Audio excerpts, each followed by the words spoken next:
Roh-Mu yang hidup penuhiku, mengalir dalamku.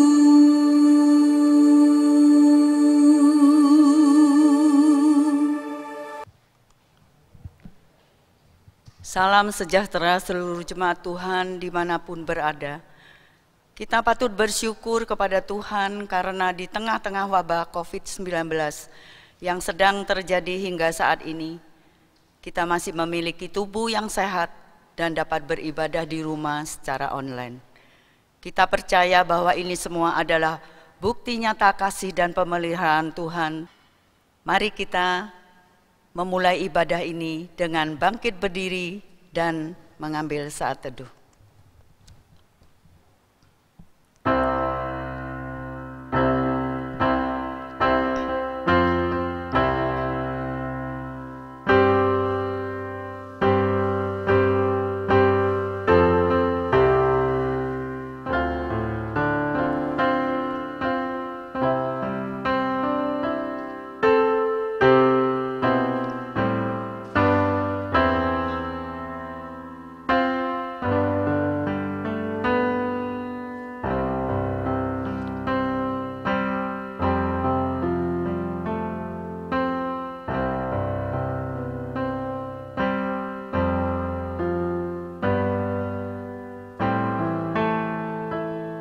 Pertolongan kita adalah di dalam nama Tuhan, pencipta langit dan bumi. Turunlah atas kita sekalian kasih karunia dan damai sejahtera dari Allah Bapa yang melampaui segala akal. Kasih anugerah dari Tuhan kita Yesus Kristus, serta penghiburan dan kekuatan dari Allah Roh Kudus, menyertai ibadah kita pada sore hari ini. Amin.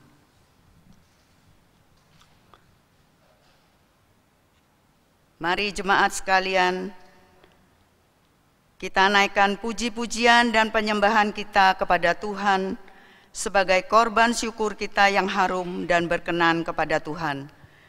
Karena Dialah Tuhan Allah yang selalu menolong dan memelihara untuk kehidupan setiap kita.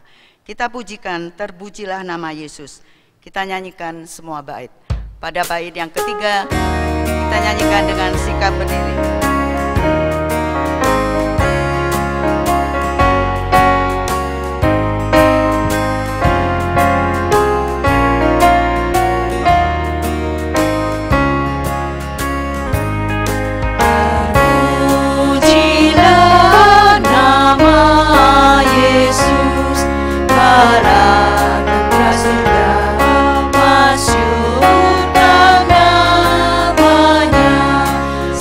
Namanya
Mazmur 112 ayat 1 dan 2. Haleluya, berbahagialah orang yang takut akan Tuhan, yang sangat suka kepada segala perintahnya. Anak cucunya akan perkasa di bumi, angkatan orang benar akan diberkati. Inilah firman Tuhan yang menjadi landasan ibadah kita pada sore hari ini. Jemaat dipersilahkan duduk. Jemaat yang dikasihi Tuhan, kita semua sudah merasakan kasih Tuhan, pengorbanannya di atas kayu salib, menyadarkan kita untuk taat dan mengasihi Tuhan. Mari, sebelum kita datang ke hadapan Tuhan untuk mengakui segala dosa dan pelanggaran kita naikkan pujian PPR 31 Selip Biru, Keagungan Tuhan.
Berdoa secara pribadi.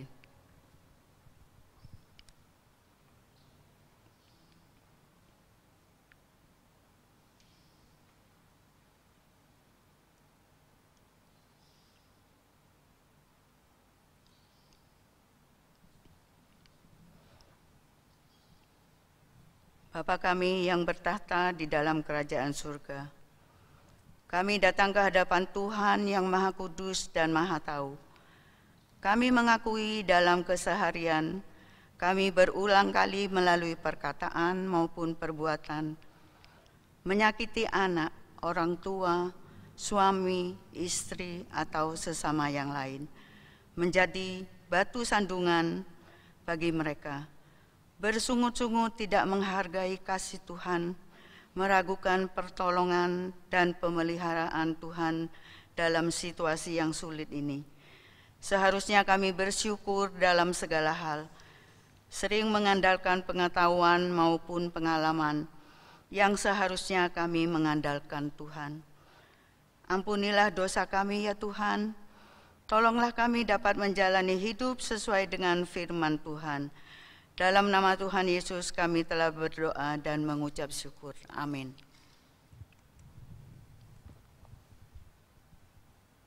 Berita anugerah untuk setiap kita yang dengan sungguh-sungguh telah datang ke hadapan Tuhan untuk mengakui segala dosa dan pelanggaran kita.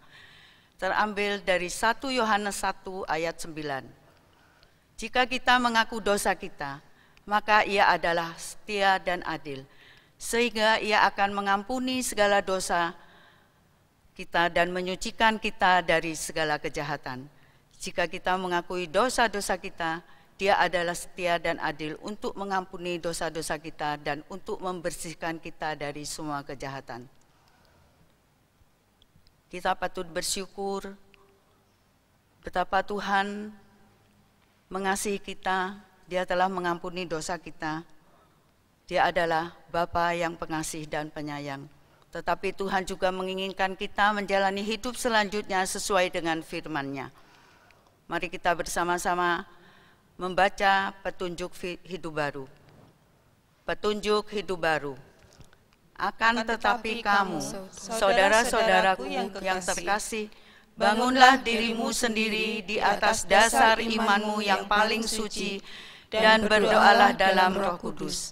Peliharalah dirimu demikianlah dalam kasih Allah sambil menantikan rahmat Tuhan kita, Yesus Kristus, untuk hidup yang kekal. Yudas 1 ayat 20 dan 21. Jemaat dipersilahkan duduk. Jemaat yang dikasihi Tuhan, dalam hidup ini tidak ada yang mengetahui apapun yang akan terjadi. Namun yang kita percaya, Tuhan memberi kekuatan sesuai dengan yang kita butuhkan. Mari kita nyanyikan PPR nomor 134, Tuhan tidak berjanji.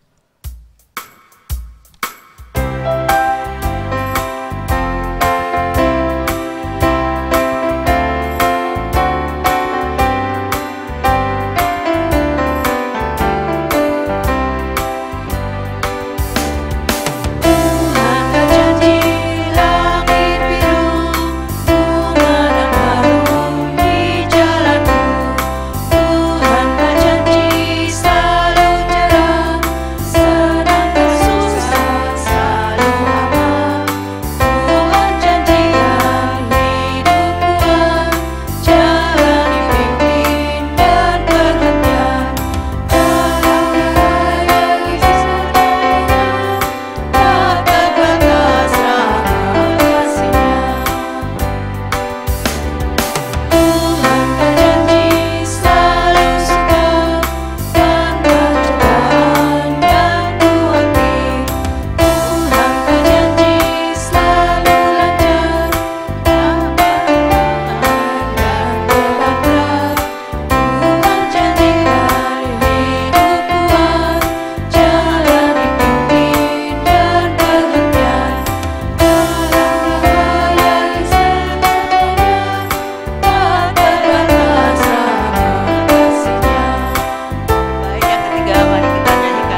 Mari kita bersama-sama dengan semua orang percaya di seluruh dunia dan sepanjang zaman mengikrarkan iman kita seturut dengan pengakuan iman rasuli. Pengakuan iman rasuli. Aku percaya kepada Allah, Bapa yang Maha Kuasa, Khalid langit dan bumi, dan kepada Yesus Kristus, Anaknya yang tunggal Tuhan kita, yang dikandung dari Roh Kudus, lahir dari anak darah Maria, yang menderita sengsara, di bawah pemerintahan Pontius Pilatus, disalibkan, mati dan dikuburkan, turun ke dalam kerajaan maut. Pada hari yang ketiga, bangkit pula dari antara orang mati, naik ke surga, duduk di sebelah kanan Allah, Bapa yang Maha Kuasa, dan dari sana Ia akan datang untuk menghakimi orang yang hidup dan yang mati. Aku percaya kepada Roh Kudus, Gereja yang kudus dan am, persekutuan orang kudus, pengampunan dosa, kebangkitan tubuh, dan hidup yang kekal. Jemaat dipersilakan duduk. Jemaat yang dikasihi Tuhan, sebentar lagi kita akan mendengarkan dan belajar dari sebagian kebenaran firman Tuhan yang akan disampaikan oleh Evangelis Ronald Firman. Mari kita mempersiapkan hati dan pikiran kita dengan menaikkan satu pujian. Firman-Mu pelita bagi kakiku.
Selamat sore Bapak Ibu yang terkasih dalam Tuhan. Sungguh bersyukur kita boleh memasuki bulan yang baru di bulan Juni.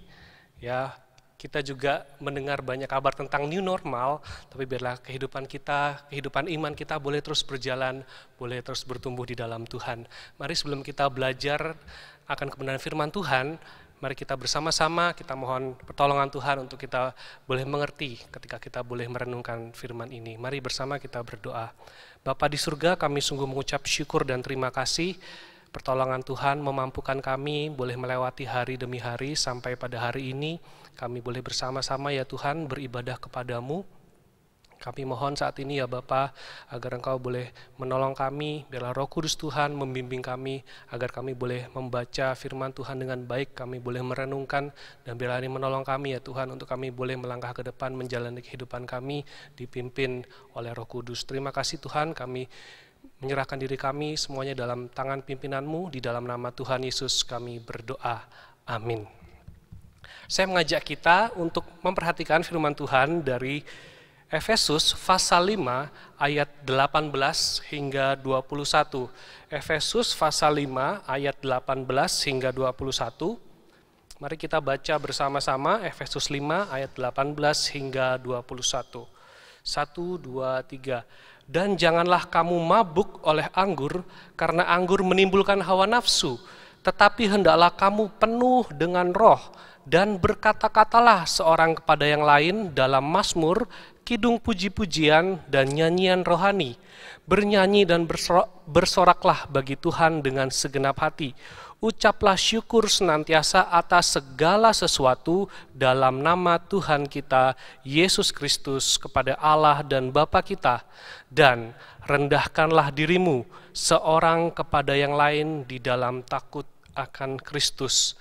Minggu lalu kita sudah bersama-sama memperingati, mengingat akan pencurahan Roh Kudus. Allah Roh Kudus datang, artinya Allah Roh Kudus hadir dan berdiam bersama-sama dengan kita di bumi ini untuk menghibur kita, untuk menolong kita, untuk menguatkan kita. Dan Roh Kudus selalu bekerja dalam kehidupan orang percaya, termasuk dalam kehidupan kita saat ini memasuki new normal, katanya begitu. Biarlah Roh Kudus terus boleh bekerja dalam kehidupan kita. Lalu bagaimana tandanya, atau bagaimana sih orang yang dipenuhi Roh Kudus, atau bagaimana Roh Kudus memenuhi kehidupan kita? Apakah ketika seseorang bisa berbahasa roh, orang itu disebut dipenuhi dengan Roh Kudus? Jawabannya mungkin iya, mungkin tidak. Ya, bisa saja ia memang benar dipenuhi Roh Kudus sehingga berkata-kata seperti para rasul dalam perjanjian baru, dalam kisah para rasul, mereka bisa berkata-kata dengan bahasa yang bisa dimengerti oleh banyak orang. Tetapi kalau kita lihat prakteknya di masa-masa ini, seringkali kita mendengar orang-orang berbahasa roh, tetapi kita yang mendengar tidak mengerti. Apakah itu benar bahasa roh? Tidak sesuai dengan apa yang kita baca dan kita lihat dalam firman Tuhan. Apakah orang yang penuh dengan Roh Kudus gitu, ketika saya melihat banyak ya KKR, pendeta-pendeta mengibaskan jasnya sehingga banyak orang rebah gitu ya. Makanya saya hari ini nggak pakai jas supaya nggak ada yang rebah ya, nggak ya. Tetapi orang yang dipenuhi Roh Kudus adalah orang seperti apa? Kehidupan yang dipenuhi Roh Kudus adalah kehidupan yang dipengaruhi oleh Roh Kudus. Berbeda dengan kalau Paulus tulis, janganlah kamu mabuk oleh anggur. Ya, berbeda dengan orang yang dipenuhi dengan alkohol, dipengaruhi oleh alkohol. Kalau orang yang dipengaruhi oleh alkohol, dipengaruhi oleh anggur, mereka menjalani hidup mereka di bawah pengaruh anggur, di bawah pengaruh alkohol itu tidak sadar. Ya, bisa tiba-tiba mungkin mukul orang, bisa tiba-tiba melakukan kejahatan. Makanya ketika orang sedang mabuk, ada minum alkohol, ada peraturan nggak boleh mengendarai kendaraan, tidak boleh melakukan banyak hal. Karena apa? Karena yang dilakukan oleh orang yang di bawah pengaruh alkohol, itu mereka lakukan dengan tidak sadar. Mereka bisa mengatakan apapun yang mereka ingin katakan tidak sadar, tanpa mereka tahu apa yang mereka katakan, tanpa apa mereka tahu yang mereka lakukan. Tetapi berbeda dengan orang yang dipenuhi dengan Roh Kudus. Orang yang dipenuhi oleh Roh Kudus adalah orang yang memiliki kesadaran penuh. Jadi Roh Kudus bekerja itu dalam kesadaran kita untuk menolong kita mengambil keputusan yang tepat sesuai dengan firman Tuhan. Jadi ketika kita dipenuhi Roh Kudus bukan berarti kita hilang kesadaran lalu ikuti apa kata Roh, tidak. Tetapi dipenuhi Roh Kudus adalah ketika kita diperhadapkan dengan tantangan, diperhadapkan dengan kesulitan atau dihadapkan dengan suatu situasi, kita memilih taat untuk firman. Itu artinya kita dipenuhi Roh Kudus. Jadi dipenuhi Roh Kudus adalah suatu proses dalam kehidupan kita untuk semakin taat pada firman Tuhan, untuk semakin mengerti dan mengenal Tuhan. Bukan sebuah fenomena yang terjadi. Ya, karena saya juga melihat banyak orang-orang yang pelayanan di gereja, begitu ya, berdiri di atas mimbar dengan bagusnya bisa berkata-kata, bisa bernyanyi gitu. Tetapi apakah Roh Kudus hanya bekerja ketika kita beribadah saja? Begitu luar biasa. Lalu kehidupannya setelah turun mimbar, kehidupannya di rumah bersama dengan istri, anak-anak, apakah itu menunjukkan hal yang sama atau tidak? Apakah orang itu dipenuhi Roh Kudus atau tidak? Jadi biarlah kita benar-benar memahami, benar-benar memikirkan, ya, bukan sekedar ikut-ikutan sensasi dan lain sebagainya, tetapi kita benar-benar mengerti apa yang Tuhan inginkan, yaitu perubahan-perubahan kehidupan kita. dipenuhi Roh Kudus, dipimpin Roh Kudus, kita semakin hari terus boleh semakin menyadari bahwa kita membutuhkan Tuhan, kita memerlukan Tuhan, dan kita mau berjalan bersama dengan Tuhan. Roh Kudus juga disebut roh kebenaran, roh Yesus, ya. Banyak dalam istilah-istilah yang menunjuk pada Roh Kudus. Artinya Pak, Roh Kudus pasti akan membuat hidup kita, membuat diri kita ada di dalam kebenaran. Hidup kita yaitu hidup yang meresponi kebenaran firman Tuhan. Menjalani apa yang Tuhan inginkan dalam amanat agung Tuhan. Agar kita bisa kerjakan itu. Itulah pimpinan Roh Kudus. Orang yang dipenuhi Roh Kudus juga peka, tahu mana yang benar, mana yang salah, dan memilih untuk melakukan yang benar, menolak yang salah, menjalani dan taat pada kebenaran. Orang yang hidupnya dipenuhi Roh bukanlah orang yang sembarangan, bukanlah orang yang asal-asalan, tetapi kita bisa lihat ciri-ciri atau tanda-tanda orang yang dipenuhi oleh Roh Kudus. Yang pertama kita lihat di ayat 19. Dan berkata-katalah seorang kepada yang lain dalam mazmur, kidung puji-pujian dan nyanyian rohani. Bernyanyi dan bersoraklah bagi Tuhan dengan segenap hati. Orang yang dipenuhi Roh Kudus adalah orang yang tahu apa yang dikatakannya, perkataannya, ya, mengucapkan firman, menaikkan mazmur puji-pujian, bernyanyi bagi Tuhan. Ada kata berkata-katalah, ya, katakanlah atau ucapkanlah, atau juga bisa diartikan nyanyikanlah mazmur, lagu puji-pujian dan nyanyian rohani. Orang yang dipenuhi Roh Kudus adalah orang yang dipimpin dan orang yang akan dibawa pada satu kerinduan untuk bisa beribadah bersama-sama secara komunal atau dalam komunitas atau dalam jemaat. Orang yang dipenuhi Roh Kudus adalah orang yang selalu merindukan untuk bisa bersama-sama beribadah. Tetapi tidak berhenti dalam kerinduan secara bersama-sama saja untuk bisa berkumpul beribadah kepada Tuhan. Paulus menulis bagian yang penting yang perlu kita perhatikan. Di situ dikatakan bernyanyi dan bersoraklah bagi Tuhan dengan segenap hati. Ya, kalau kita baca terjemahan lain, terjemahan bahasa Inggris dikatakan nyanyikanlah nyanyian hati, ya, melody of heart. Jadi bukan sekedar bernyanyi dan bersorak, tetapi lagu itu menjadi satu yang dari hati.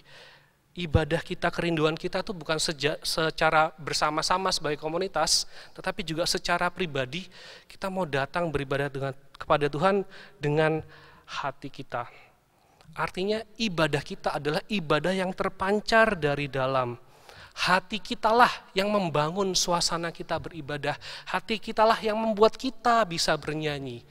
Ya, bukan sekedar musik, bukan sekedar pemimpin pujian yang cakap untuk bisa mengajak orang bernyanyi, tetapi ibadah kita yang berkenan di hati Tuhan, yang dipenuhi Roh Kudus adalah yang muncul dari dalam, yang muncul dari hati.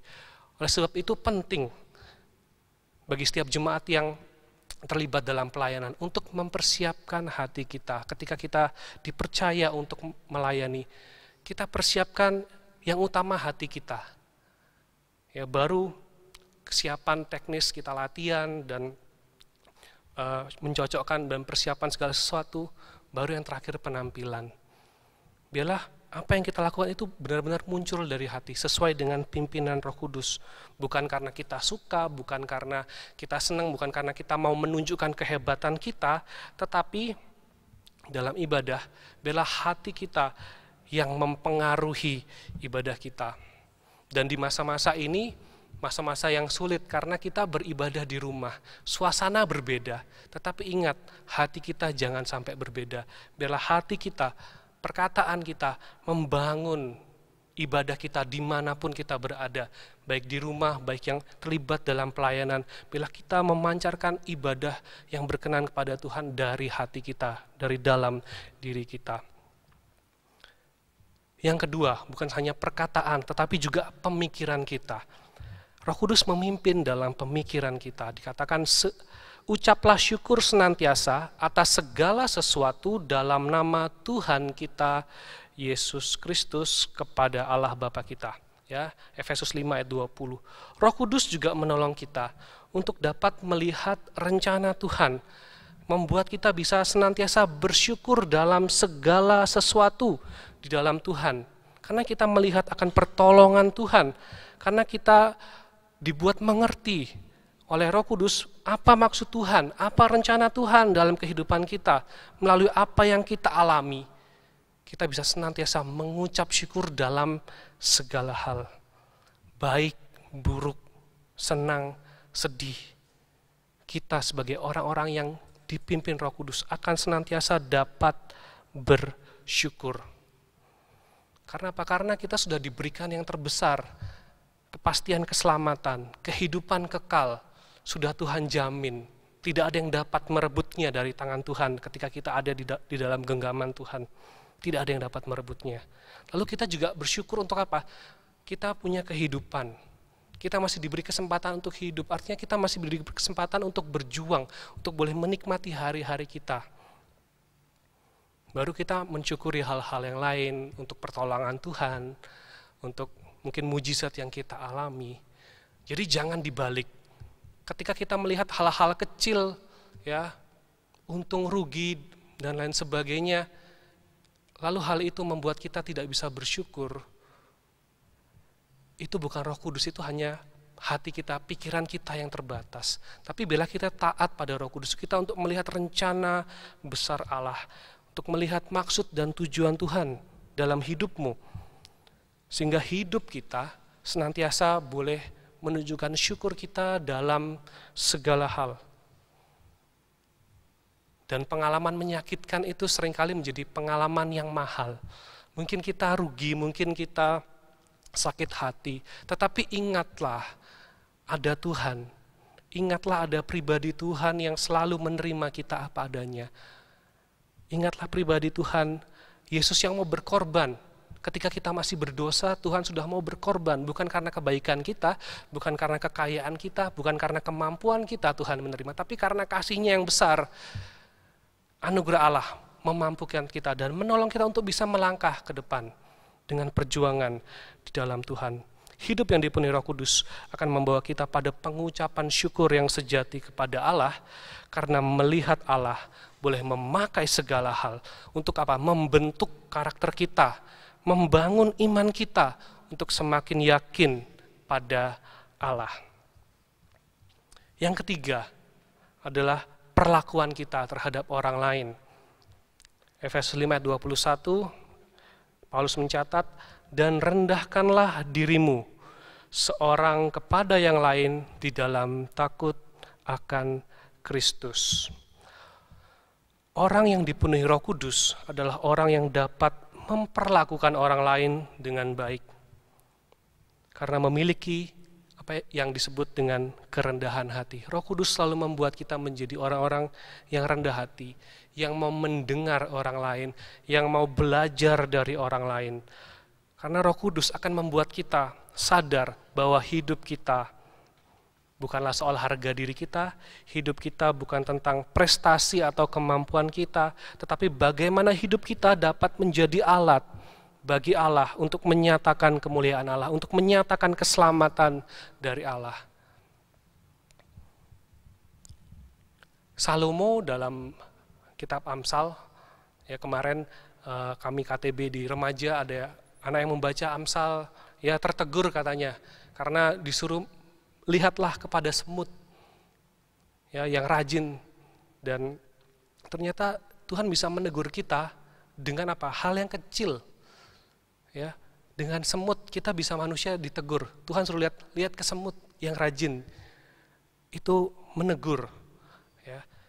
Jadi manusia tidak bisa menyombongkan prestasinya, manusia tidak bisa menyombongkan harga diri, menyombongkan kemampuannya, tetapi Roh Kudus Tuhan akan membuat kita menyadari bahwa hidup kita ada di tangan Tuhan, hidup kita adalah milik Tuhan, dan Tuhan mau memakai hidup kita untuk menjadi saluran kasih bagi banyak orang. Jadi melalui sikap hidup kita, melalui pribadi kita, melalui keberadaan kita, itu adalah sebagai wadah, sebagai tempat, atau sebagai jembatan agar berita keselamatan dari Tuhan, berita Injil dapat sampai kepada orang-orang di sekitar kita. Seperti Yesus yang telah merendahkan dirinya, mengosongkan dirinya, datang ke dunia untuk menderita dan mati sebagai korban agar kita tidak binasa, agar kita diselamatkan. Roh yang sama yang membawa Yesus ya sampai ke dalam kandungan Maria, roh yang sama pula yang tinggal di dalam diri kita, yang tinggal di dalam hati kita. Roh yang sama juga yang akan memimpin hidup kita untuk bisa mengasihi dan memberitakan kasih Tuhan. Itulah ciri-ciri ya, ketika Roh Kudus bekerja dalam kehidupan kita, kita tentu punya perkataan yang selalu ya membawa orang untuk bisa beribadah, yang selalu menolong orang untuk semakin dekat pada Allah melalui perkataan kita. Yang kedua, melalui pemikiran kita, kita bisa memandang segala sesuatu dengan pengucapan syukur. Karena ada rencana Allah, karena ada maksud Tuhan, dan karena Tuhan ingin membentuk kita untuk semakin indah dan semakin bisa dipakai untuk kemuliaannya. Yang ketiga adalah Tuhan membentuk perilaku kita, sikap kita, perlakuan kita terhadap orang lain, agar kehidupan kita bisa menjadi kehidupan yang dapat bersaksi bagi banyak orang. Tetapi yang kita harus lakukan bukanlah berusaha untuk menjaga kata-kata kita, bukanlah berusaha untuk memandang segala sesuatu dengan bersyukur lalu kita tidak bisa sedih. Yang kita lakukan bukanlah berusaha untuk memperlakukan orang lain dengan sebaik-baiknya, tetapi kita harus taat pada Roh Kudus. Tugas kita sebagai orang-orang percaya bukan mengejar 3 tanda, bukan mengejar 3 perilaku, itu hanya ciri-ciri yang ada. Tetapi biarlah kita taat pada Tuhan, kita taat pada pimpinan Roh Kudus sehingga ciri-ciri tersebut muncul. Ciri-ciri tersebut dapat dilihat bukan karena usaha kita, tetapi karena pertolongan Roh Kudus. Karena kita mau taat pada Roh Kudus sehingga ketika orang lain melihat, orang lain diberkati karena wah ternyata begini loh orang yang beribadah. Oh ternyata begini orang yang punya pemikiran bisa bersyukur. Oh, ternyata begini perilaku orang yang sudah diselamatkan. Sehingga banyak orang melalui kehidupan kita bisa mendengar tentang Yesus. Banyak orang dalam sekitar kita ketika melihat kehidupan kita bisa merasakan kasih Tuhan. Dan biarlah kita dipimpin Roh Kudus bukan punya standar tertentu, tapi orang lain melihat bahwa kita, diri kita yang asli, diri kita yang original, kita bisa melayani dengan diri kita, bukan meniru seseorang, oh ngomongannya harus seperti ini, seperti A, oh cara jalannya harus seperti B kalau orang yang dipenuhi Roh Kudus, oh gayanya harus pakai baju merek-merek ini kalau dipenuhi Roh Kudus, tidak. Tetapi bagaimana kehidupan kita muncul dari dalam, menunjukkan bahwa kita adalah orang-orang yang dipimpin Roh Kudus. Kita dipenuhi Roh Kudus ketika kita taat pada pimpinan Roh Kudus. Roh Kudus ada di mana? Roh Kudus ada di dalam hati kita. Ia ada di dalam diri kita. Dan ia selalu bekerja mengingatkan kita, menegur kita. Ketika kita mau taat pada pimpinan Roh Kudus, itulah yang disebut dengan dipenuhi dengan Roh Kudus. Dan kehidupan yang dipenuhi dengan Roh Kudus akan menolong kita ya kepada ibadah yang benar di hadapan Tuhan. Kesaksian hidup teladan yang sungguh mengubahkan kehidupan orang lain.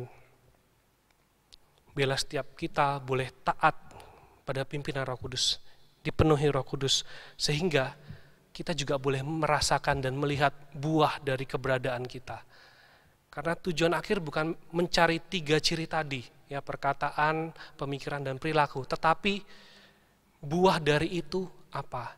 Ketika orang berkata-kata dengan baik, ketika orang bisa mengajak beribadah, ketika orang punya pemikiran yang baik, ketika orang punya perilaku yang baik, apakah dia hanya mencari pujian, hanya mencari hormat, ataukah sungguh-sungguh itu menjadi buah yang akhirnya banyak mengajak orang untuk datang kepada Tuhan, atau hanya sebatas dalam ibadah saja, dalam satu perkumpulan saja, dalam satu waktu saja? Tentu tidak. Ya, biarlah kehidupan kita yang dipenuhi Roh Kudus bisa menghasilkan buah yang besar dalam kehidupan kita, buah bagi kemuliaan nama Tuhan. Bila firman Tuhan ini menolong kita menjalani kehidupan yang baru, new normal, untuk kita terus dipimpin Roh Kudus, artinya kita bisa menjadi dampak melalui kebaikan kita, melalui perkataan kita, melalui sikap hidup kita. Dan biarlah itu menjadi sesuatu yang muncul dari dalam diri kita, bukan karena dipengaruhi yang lain, tetapi karena dipimpin oleh Roh Kudus. Tuhan memberkati. Mari kita berdoa. Bapa di surga, kami sungguh bersyukur dan terima kasih bahwa Allah Roh Kudus ada dan nyata bagi setiap kami.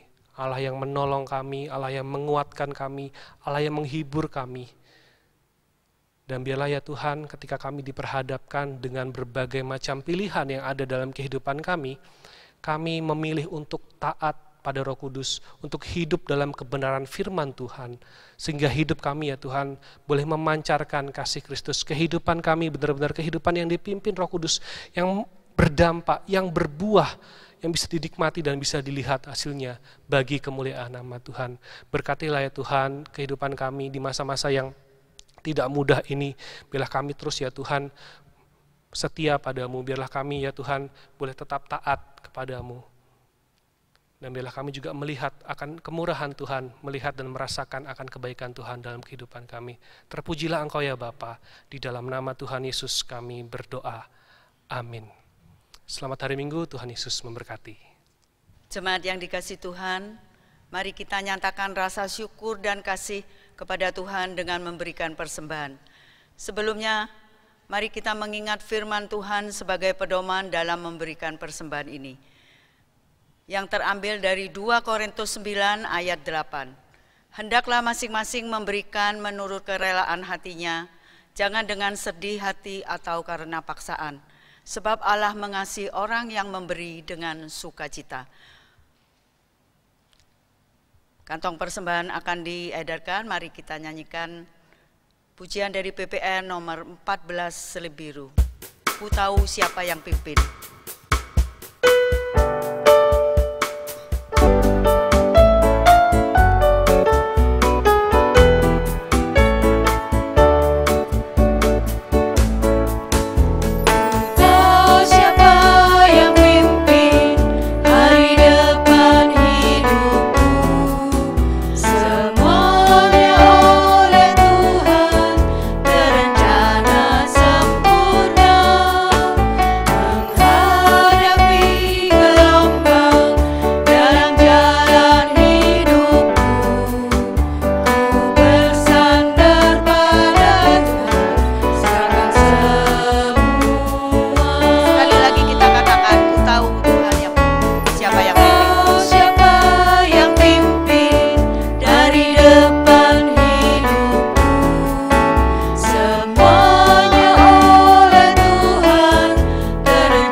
Jemaat sekalian, mari kita bersama-sama datang menyerahkan persembahan kita kepada Tuhan. Mari kita berdoa. Bapa yang di surga, kami bersyukur Tuhan sudah memberkati kami semuanya. Dengan rasa syukur kami membawa persembahan kepada Tuhan. Mari Tuhan berkenan memberkati persembahan yang telah kami persembahkan buat Tuhan ini. Berikanlah hikmat bagi semua pengurus dalam mengelola persembahan ini sehingga dapat digunakan sesuai dengan yang Tuhan kehendaki. Kami berdoa menyerahkan untuk jemaat Tuhan dalam masa-masa pandemi COVID-19 ini. Kiranya tetap dapat merasakan kasih, pertolongan, penyertaan Tuhan dalam kehidupan sehari-hari mereka, ketika bekerja, membina rumah tangga, melayani Tuhan, mereka kedapatan hidupnya memuliakan Tuhan.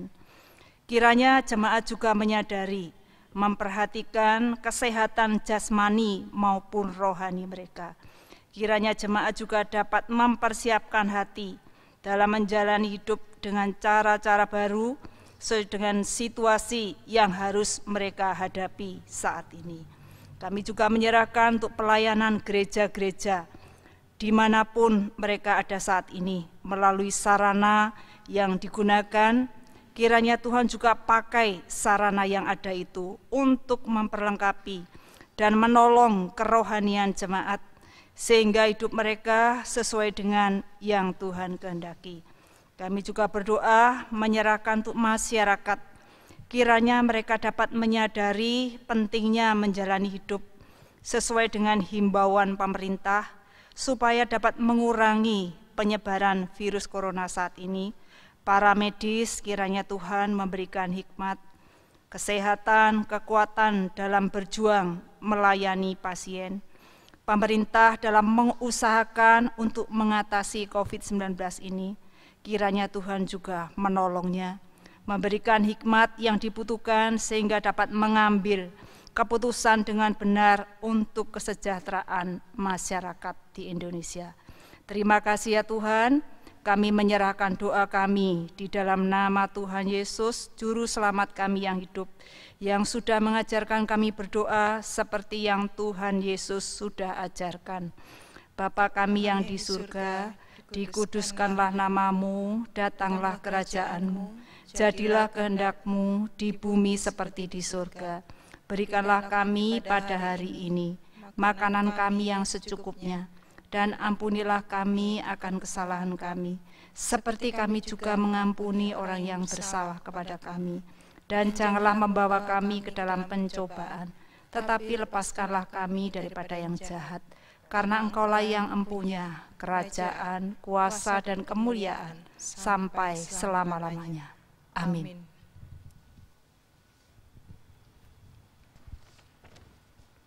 Jemaat yang dikasihi Tuhan, kita akan mendengarkan warta jemaat yang sore hari ini akan disampaikan oleh salah seorang pengurus, yaitu Bapak Franky. Shalom, warta jemaat Minggu 7 Juni 2020.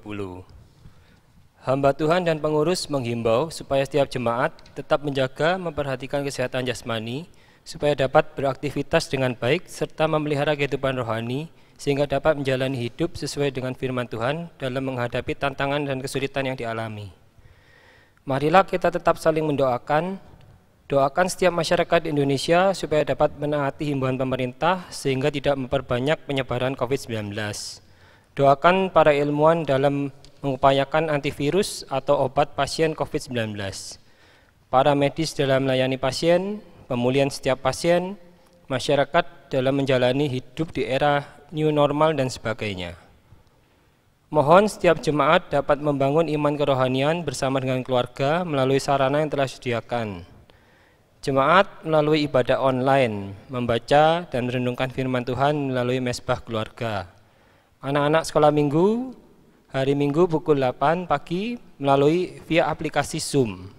KTB anak sekolah minggu, Rabu pukul 4 sore melalui aplikasi Zoom. Persekutuan para remaja Sabtu pukul 15.30 via aplikasi Zoom. Persembahan yang sudah Bapak Ibu Saudara kumpulkan dalam ibadah di rumah, mohon dimasukkan di dalam amplop, serta Bapak Ibu Saudara dapat membawanya waktu beribadah di gereja, atau dapat ditransfer ke rekening gereja BCA dengan nomor 12020678888 atas nama Christian Adi Lumakto Koni Sinta. Demikianlah warta jemaat minggu ini. Tuhan Yesus memberkati. Saya mengundang Bapak Ibu Saudara untuk bangkit berdiri. Kita akan segera mengakhiri ibadah kita pada sore hari ini dengan mengembalikan segala kemuliaan kepada Allah Tritunggal. Kita nyanyikan doksologi PPR 379, dan setelah doa berkat yang akan disampaikan oleh Pendeta Penny, kita sambut dengan Amin Song PPR 380.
Jemaat sekalian yang dikasihi Tuhan, marilah kita menjalani hidup ini dengan mentaati pimpinan dari Roh Kudus Tuhan, sehingga dalam kehidupan kita kedapatan berkenan di hadapan Tuhan, nama Tuhan dipermuliakan lewat kehidupan kita masing-masing. Marilah jemaat sekalian, terimalah berkat Tuhan. Damai sejahtera dan kasih yang sempurna dari Allah Bapa, keselamatan, pengampunan dosa dari Tuhan Yesus Kristus, kekuatan, pertolongan, penghiburan dari Allah Roh Kudus akan memampukan kita semua, anak-anaknya, untuk hidup sesuai dengan yang dikehendakinya. Mulai hari ini sampai Maranatha, Tuhan Yesus datang yang kedua kalinya. Amin.